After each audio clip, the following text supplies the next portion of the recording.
From this point on, the story goes back and forth from north to south, tracing the fate of both kingdoms. Each one had about 20 successive kings, and as the author introduces each king, he evaluates their reign by a few criteria.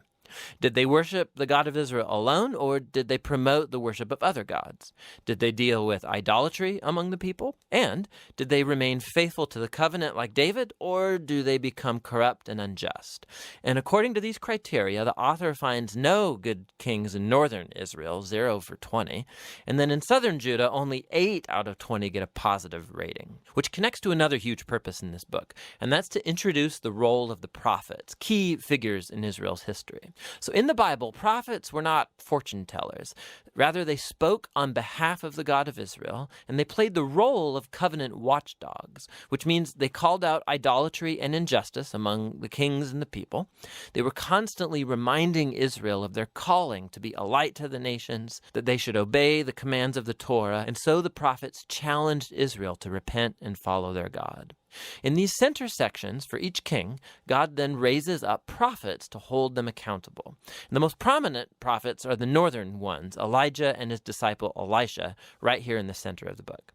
Elijah was a wild man of a prophet living out in the desert, and his arch nemesis was the northern king Ahab and his Canaanite wife Jezebel. Together, these two had instituted the worship of the Canaanite god Baal over Israel. And so in a famous story, Elijah challenged 450 prophets of Baal to a contest to see which god was real. So they both build altars and pray to their gods, but only the God of Israel answers with fire. After this, Ahab uses his royal power to murder an Israelite farmer and then steal his family's vineyard. And Elijah again confronts Ahab's injustice, and he announces the downfall of his house.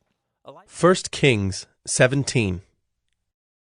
Now Elijah the Tishbite of Tishbe in Gilead said to Ahab, As the Lord, the God of Israel, lives before whom I stand, there shall be neither dew nor rain these years except by my word. And the word of the Lord came to him. Depart from here, and turn eastward, and hide yourself by the brook Cherith, which is east of the Jordan. You shall drink from the brook, and I have commanded the ravens to feed you there. So he went and did according to the word of the Lord. He went and lived by the brook Cherith that is east of the Jordan. And the ravens brought him bread and meat in the morning, and bread and meat in the evening, and he drank from the brook. And after a while the brook dried up, because there was no rain in the land. Then the word of the Lord came to him. Arise, go to Zarephath, which belongs to Sidon, and dwell there. Behold, I have commanded a widow there to feed you. So he arose and went to Zarephath. And when he came to the gate of the city, behold, a widow was there gathering sticks. And he called to her and said, Bring me a little water in a vessel, that I may drink. And as she was going to bring it, he called to her and said, Bring me a morsel of bread in your hand. And she said, As the Lord your God lives, I have nothing baked, only a handful of flour in a jar, and a little oil in a jug. And now I am gathering a couple of sticks, that I may go in and prepare it for myself and my son, that we may eat it and die. And Elijah said to her, Do not fear. Go and do as you have said. But first make me a little cake of it, and bring it to me, and afterward make something for yourself and your son. For thus says the Lord, the God of Israel, The jar of flour shall not be spent, the jug of oil shall not be empty until the day that the Lord sends rain upon the earth. And she went and did as Elijah said. And she and he and her household ate for many days. The jar of flour was not spent, neither did the jug of oil become empty, according to the word of the Lord that he spoke by Elijah. After this, the son of the woman, the mistress of the house, became ill. And his illness was so severe that there was no breath left in him. And she said to Elijah, What have you against me, O man of God? You have come to me to bring my sin to remembrance, and to cause the death of my son. And he said to her, Give me your son. And he took him from her arms, and carried him up into the upper chamber where he lodged, and laid him on his own bed. And he cried to the Lord, O Lord my God, have you brought calamity even upon the widow with whom I sojourn, by killing her son? Then he stretched himself upon the child 3 times, and cried to the Lord, O Lord my God, let this child's life come into him again. And the Lord listened to the voice of Elijah. And the life of the child came into him again, and he revived. And Elijah took the child, and brought him down from the upper chamber into the house, and delivered him to his mother. And Elijah said, See, your son lives. And the woman said to Elijah, Now I know that you are a man of God, and that the word of the Lord in your mouth is truth. 1 Kings 18. After many days the word of the Lord came to Elijah in the 3rd year, saying, Go, show yourself to Ahab, and I will send rain upon the earth. So Elijah went to show himself to Ahab. Now the famine was severe in Samaria, and Ahab called Obadiah, who was over the household. Now Obadiah feared the Lord greatly, and when Jezebel cut off the prophets of the Lord, Obadiah took 100 prophets and hid them by 50s in a cave, and fed them with bread and water. And Ahab said to Obadiah, Go through the land to all the springs of water and to all the valleys. Perhaps we may find grass and save the horses and mules alive, and not lose some of the animals. So they divided the land between them to pass through it. Ahab went in one direction by himself, and Obadiah went in another direction by himself. And as Obadiah was on the way, behold, Elijah met him. And Obadiah recognized him, and fell on his face, and said, Is it you, my lord Elijah? And he answered him, It is I.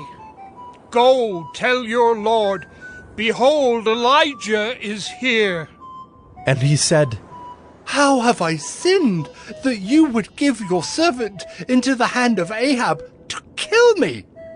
As the Lord your God lives, there is no nation or kingdom where my Lord has not sent to seek you.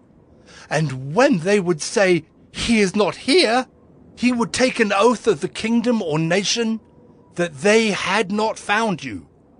And now you say, Go tell your Lord, behold, Elijah is here. And as soon as I have gone from you, the Spirit of the Lord will carry you I know not where. And so when I come and tell Ahab, and he cannot find you, he will kill me, although I, your servant, have feared the Lord from my youth. Has it not been told, my Lord, what I did when Jezebel killed the prophets of the Lord? How I hid 100 men of the Lord's prophets by 50s in a cave and fed them with bread and water? And now you say, Go tell your Lord, behold, Elijah is here, and he will kill me.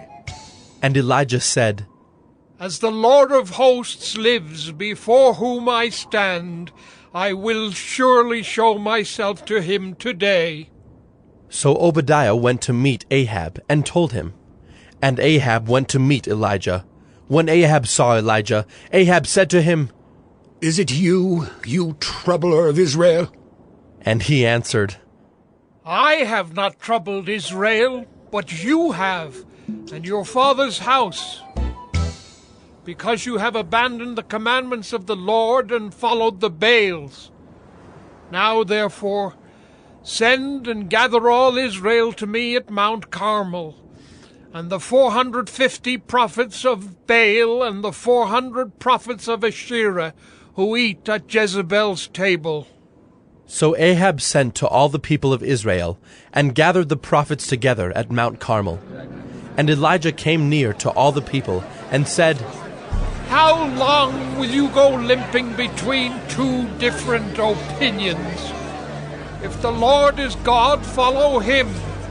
But if Baal, then follow him. And the people did not answer him a word. Then Elijah said to the people, Even I only am left a prophet of the Lord. but Baal's prophets are 450 men. Let 2 bulls be given to us, and let them choose 1 bull for themselves, and cut it in pieces, and lay it on the wood, but put no fire to it. And I will prepare the other bull, and lay it on the wood, and put no fire to it. And you call upon the name of your God, and I will call upon the name of the Lord, and the God who answers by fire, He is God.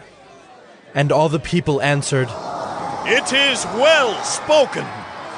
Then Elijah said to the prophets of Baal, Choose for yourselves 1 bull, and prepare it first, for you are many, and call upon the name of your God, but put no fire to it. And they took the bull that was given them, and they prepared it, and called upon the name of Baal from morning until noon, saying, O Baal, answer us. But there was no voice, and no one answered. And they limped around the altar that they had made. And at noon Elijah mocked them, saying, Cry aloud, for he is a god. Either he is musing, or he is relieving himself, or he is on a journey, or perhaps he is asleep and must be awakened. And they cried aloud and cut themselves after their custom, with swords and lances, until the blood gushed out upon them. And as midday passed, they raved on until the time of the offering of the oblation, but there was no voice. No one answered, no one paid attention. Then Elijah said to all the people, Come near to me. And all the people came near to him. And he repaired the altar of the Lord that had been thrown down. Elijah took 12 stones, according to the number of the tribes of the sons of Jacob, to whom the word of the Lord came, saying, Israel shall be your name. And with the stones he built an altar in the name of the Lord. And he made a trench about the altar, as great as would contain 2 seahs of seed. And he put the wood in order, and cut the bull in pieces, and laid it on the wood. And he said, Fill 4 jars with water, and pour it on the burnt offering and on the wood. And he said, Do it a second time. And they did it a second time. And he said, Do it a third time. And they did it a third time. And the water ran around the altar, and filled the trench also with water. And at the time of the offering of the oblation, Elijah the prophet came near and said, O Lord, God of Abraham, Isaac, and Israel, let it be known this day that you are God in Israel, and that I am your servant, and that I have done all these things at your word. Answer me, O Lord, answer me, that this people may know that you, O Lord, are God, and that you have turned their hearts back. Then the fire of the Lord fell and consumed the burnt offering, and the wood and the stones and the dust, and licked up the water that was in the trench. And when all the people saw it, they fell on their faces and said, The Lord, He is God! The Lord, He is God! And Elijah said to them, Seize the prophets of Baal, let not one of them escape. And they seized them. And Elijah brought them down to the brook Kishon, and slaughtered them there. And Elijah said to Ahab, Go up, eat and drink, for there is a sound of the rushing of rain. So Ahab went up to eat and to drink. And Elijah went up to the top of Mount Carmel. And he bowed himself down on the earth, and put his face between his knees. And he said to his servant, Go up now, look toward the sea. And he went up and looked, and said, There is nothing. And he said, Go again. 7 times. And at the 7th time he said, Behold, a little cloud like a man's hand is rising from the sea. And he said, Go up. Say to Ahab, Prepare your chariot, and go down, lest the rain stop you. And in a little while the heavens grew black with clouds and wind, and there was a great rain. And Ahab rode and went to Jezreel. And the hand of the Lord was on Elijah, and he gathered up his garment, and ran before Ahab to the entrance of Jezreel. 1 Kings 19. Ahab told Jezebel all that Elijah had done, and how he had killed all the prophets with the sword. Then Jezebel sent a messenger to Elijah, saying, So may the gods do to me and more also, if I do not make your life as the life of one of them by this time tomorrow. Then he was afraid, and he arose and ran for his life, and came to Beersheba, which belongs to Judah, and left his servant there. But he himself went a day's journey into the wilderness, and came and sat down under a broom tree. And he asked that he might die, saying, It is enough. Now, O Lord, take away my life, for I am no better than my fathers. And he lay down and slept under a broom tree. And behold, an angel touched him, and said to him, Arise and eat. And he looked, and behold, there was at his head a cake baked on hot stones, and a jar of water. And he ate and drank, and lay down again. And the angel of the Lord came again a second time, and touched him, and said, Arise and eat, for the journey is too great for you. And he arose and ate and drank, and went in the strength of that food 40 days and 40 nights to Horeb, the mount of God. There he came to a cave and lodged in it. And behold, the word of the Lord came to him, and he said to him, What are you doing here, Elijah? He said, I have been very jealous for the Lord, the God of hosts. For the people of Israel have forsaken your covenant, thrown down your altars, and killed your prophets with the sword. And I, even I only, am left, and they seek my life to take it away. And he said, Go out and stand on the mount before the Lord. And behold, the Lord passed by, and a great and strong wind tore the mountains, and broke in pieces the rocks before the Lord. But the Lord was not in the wind. And after the wind an earthquake, but the Lord was not in the earthquake. And after the earthquake a fire, but the Lord was not in the fire. And after the fire the sound of a low whisper. And when Elijah heard it, he wrapped his face in his cloak, and went out and stood at the entrance of the cave. And behold, there came a voice to him, and said, What are you doing here, Elijah? He said, I have been very jealous for the Lord, the God of hosts. For the people of Israel have forsaken your covenant, thrown down your altars, and killed your prophets with the sword. And I, even I only, am left, and they seek my life to take it away. And the Lord said to him, Go, return on your way to the wilderness of Damascus, and when you arrive, you shall anoint Hazael to be king over Syria. And Jehu, the son of Nimshi, you shall anoint to be king over Israel. And Elisha, the son of Shaphat of Abel-Meholah, you shall anoint to be prophet in your place. And the one who escapes from the sword of Hazael shall Jehu put to death, and the one who escapes from the sword of Jehu shall Elisha put to death. Yet I will leave 7,000 in Israel, all the knees that have not bowed to Baal, and every mouth that has not kissed him. So he departed from there, and found Elisha the son of Shaphat, who was plowing with 12 yoke of oxen in front of him, and he was with the 12th. Elijah passed by him, and cast his cloak upon him. And he left the oxen, and ran after Elijah, and said, Let me kiss my father and my mother, and then I will follow you. And he said to him, Go back again, for what have I done to you? And he returned from following him, and took the yoke of oxen, and sacrificed them, and boiled their flesh with the yokes of the oxen, and gave it to the people, and they ate. Then he arose and went after Elijah, and assisted him.